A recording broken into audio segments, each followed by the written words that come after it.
Global foundation chairman Suresh Kumar గారి దగ్గర ఉన్నాం మనం. వారిని మరి అనేక సేవా కార్యక్రమాలు చేపడుతూ ప్రజలకు ఎన్నో రకాలుగా సహాయ సహకారాలు అందిస్తున్నటువంటి సురేష్ కుమార్ గారితో ఇప్పుడు మనం ప్రత్యేక ఇంటర్వ్యూలో పాల్గొన్నాం. సురేష్ కుమార్ గారిని మరి వారి యొక్క సేవా కార్యక్రమాలు ఏ విధంగా ఉన్నాయి, ఏ విధంగా చేపట్టబోతారు, మరి అనాథ పిల్లలకు కానీ వృద్ధులకు కానీ ఏ రకంగా సహాయం చేయగలుగుతారని వారి మాటల్లోనే ఇప్పుడు తెలుసుకుందాం.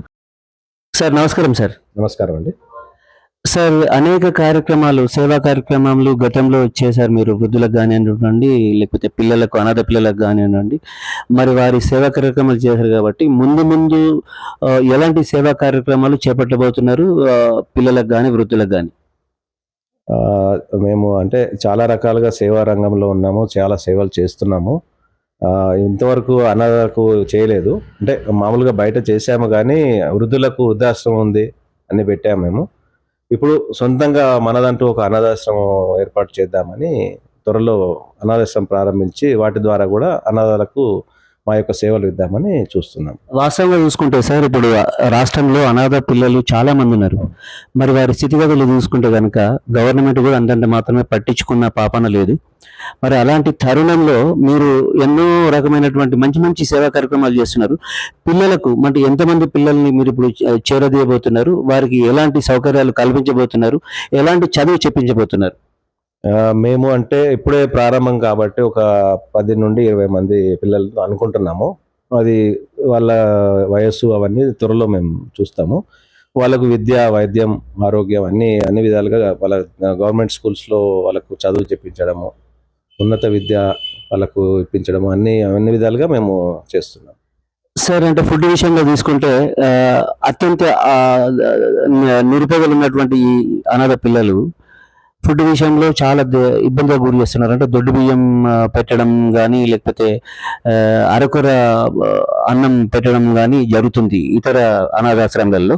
మరి మీ అనాథాశ్రమంలో అంటే మీరు చేసే సేవా కార్యక్రమంలో మీరు గ్లోబల్ ఫౌండేషన్ ద్వారా వాళ్ళంటి ఎలాంటి ఆహారాన్ని వాళ్ళకి అందించబోతున్నారు?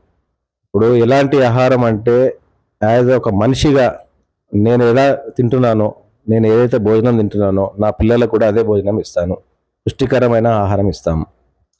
సార్, వృద్ధులకు తీసుకుంటే కనుక ఎంతో మంది ఉన్నతమైన కుటుంబాల నుంచి వచ్చినటువంటి వృద్ధులు ఉన్నారు.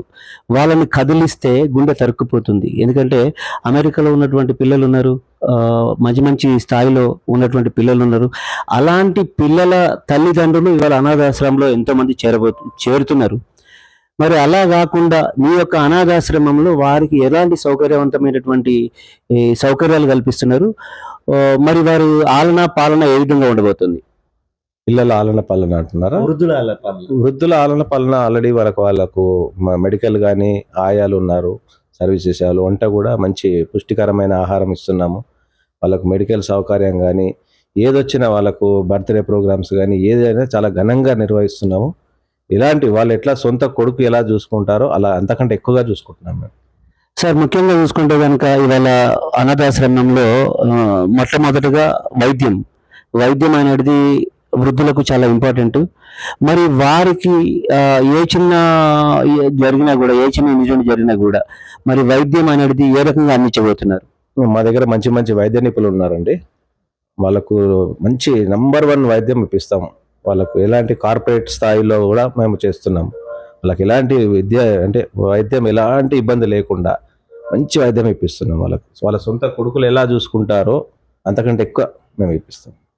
ఇప్పుడు కనుక చూసుకున్నట్టయితే వారి మాటల్లో మనం సురేష్ కుమార్ గారు గ్లోబల్ ఫౌండేషన్ చైర్మన్ గా మరి ఎన్నో రకమైన సేవా కార్యక్రమాలు నిర్వర్తిస్తూ మరి అనేకమైనటువంటి పనులు అంటే వృద్ధులకు కానివ్వండి, అనాథ పిల్లలకు కానివ్వండి, వారికి మంచి మంచి సౌకర్యాలు, విద్య, వైద్యం, ఫుడ్ విషయంలో కానీ మంచి సేవా కార్యక్రమాల్లో మేము అందిస్తామని చెప్పేసి చెప్తున్నారు.